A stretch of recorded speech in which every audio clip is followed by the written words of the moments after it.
ஆகுலமாமரியே தியாகத்தின் மாதாவே, சிலுவை அடியினிலே சிந்தை நொந்தழுதாயோ.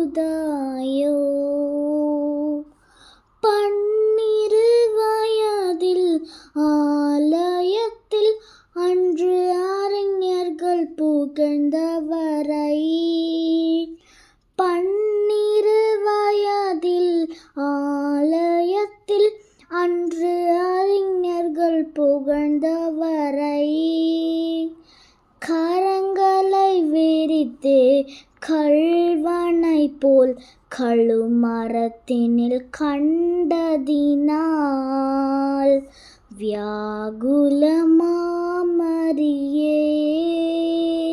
தியாகத்தின் மாதாவே, சிலுவை அடியினிலே சிந்தை நொந்த